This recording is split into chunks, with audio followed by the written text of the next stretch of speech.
Olá, queridíssimos e queridíssimas escribas, como é que vocês estão? Estão lendo muito Clarice? Olhe, Clarice é pano para as mangas, dá para a gente ler o resto da vida e não acabar, né? Mas a gente está se concentrando, porque é como eu digo sempre, escritores a gente tem uma infinidade, e aqui no Brasil, maravilhosos, maravilhosas.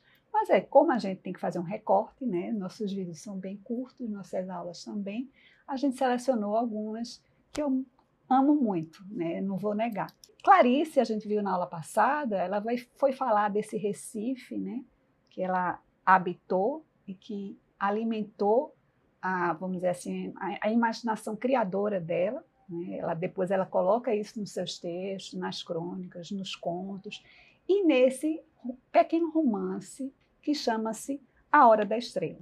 A Hora da Estrela, ela inclusive teve uma adaptação belíssima, feita pela Suzana Amaral, com a Marcélia Cartacho, a Fernanda Montenegro, a Tamara Taxman e o José Dumur, é de 1985, e foram muito felizes na adaptação, ficou belíssima. Assim.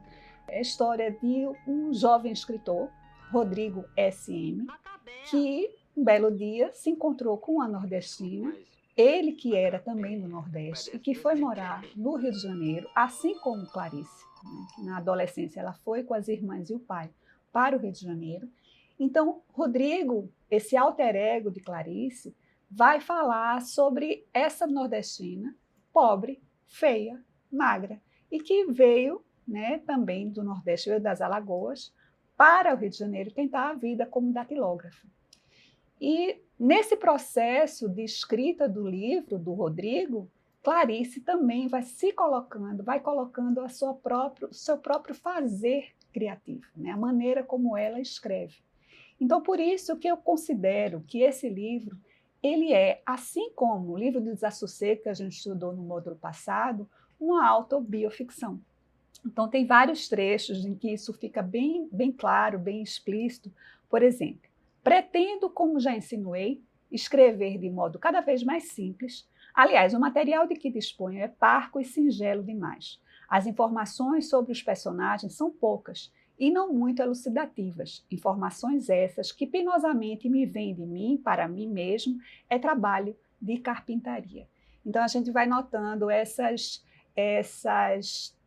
dicas que Clarice vai nos colocando no texto, através do Rodrigo, né, como se fosse uma mimesis do real, uma emulação do real, uma autobioficção. Né? Esse interstício, como a gente viu, entre a autobiografia e a autoficção, em que dados da realidade transitam por essa camada híbrida até a ficção e vice-versa. Né? E a gente nota também que a gente vai utilizar, prestem atenção, a gente vai utilizar na nossa última aula do módulo, a gente vai utilizar algumas frases emblemáticas de Clarice, que estão lá na Hora da Estrela, que dá para escrever um livro com as frases. Dá para escrever um livro, um romance, uma novela, um livro de contos, um conto, um poema. Né? Elas são frases muito condensadas e que dizem muito, né, para a gente. Nessas frases, além do conceito de autobioficção do texto, né, do romance A Hora da Estrela, da novela, a gente também percebe dois conceitos que a gente já falou antes. Eu vou dizer primeiro as frases e depois falar um pouquinho sobre esses conceitos. Pensar é um ato, sentir é um fato. Este livro é uma pergunta. Fatos são palavras ditas pelo mundo. Uma pessoa grávida de futuro. Então, principalmente essa última frase, percebam como elas são fortes, elas são condensadas, dá para você escrever muito a partir disso. Essa última frase, uma pessoa grávida de futuro, tem a ver com dois conceitos que a gente já trabalhou e o outro a gente trabalha muito nos estudos em escrita criativa presenciais. O primeiro conceito é o conceito de controle do final da história. Lembram quando a gente estava lá no módulo 1, com Edgar Allan Poe, lá no exercício de desbloqueio mesmo, quando a gente vai falar da construção do poema mais conhecido dele, O Corvo, em que ele criou uma estrofe lá no final, bem intensa, e depois ele foi desconstruindo até chegar no início, para ele ter esse efeito de crescência do poema. Então, Rodrigo né, da Hora da Estrela, ele também escreve assim. Ele escreve tentando controlar esse final da história, né, para que exista um ápice, exista um clímax, e nesse clímax o leitor, a leitora, ele atinja esse efeito catártico, né, que é o que todo escritor, toda escritora, todo poeta deseja, né? Então, é esse nosso desejo maior. E o segundo conceito, que a gente ainda vai falar durante nossos estudos, é o conceito de figura do filólogo alemão Erich Auerbach. Auerbach, ele, na Segunda Guerra Mundial, ele era judeu, alemão, e ele se exilou na Turquia, né, em Istambul. E ele não tinha muita bibliografia, muitos livros ao redor para escrever essa grande bíblia, que foi Mimeses, a representação da realidade na literatura ocidental.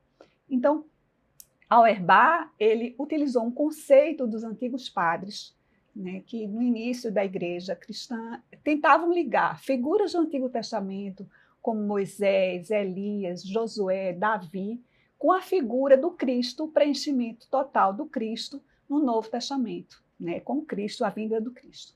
Então, Auerbach, ele utilizou esse conceito dos primeiros padres nessa seleção de textos que ele considerava canônicos da literatura ocidental. Então, ele vai lá para a Odisseia, de Homero, e aponta, da Odisseia ele aponta para o sacrifício de Abraão com Isaac, lá no Antigo Testamento, que aponta para outro texto, e vai apontando de um texto a outro, passando por Rabelais, passando por Balzac, Flaubert, até chegar no romance moderno com Virginia Woolf. Então, essa prefiguração do que vai ser esse preenchimento total com a chegada do romance moderno, que Auerbach faz em Mimeses, ele utilizou através desse conceito de figura lá dos primeiros padres da Igreja Cristã. Então, aqui a gente percebe em Rodrigo também a utilização desse conceito, quando ele vai falar de uma pessoa grávida de futuro. Então, essa prefiguração do que iria acontecer com Macabeia lá no final da história. Inclusive, existe uma, vamos dizer, cartomante que adivinha errado o final da vida de Macabeia, justamente trazendo essa profetização, essa prefiguração do que vai se realizar no final da história. Então, próxima semana, a gente ainda vai ver uma autora maravilhosa, que eu amo de paixão, né, que é a Adélia Prado, e vai falar um pouquinho ainda sobre as técnicas de Adélia, né, que tem a ver também com as técnicas de Clarice, e aguardo vocês lá. Até lá!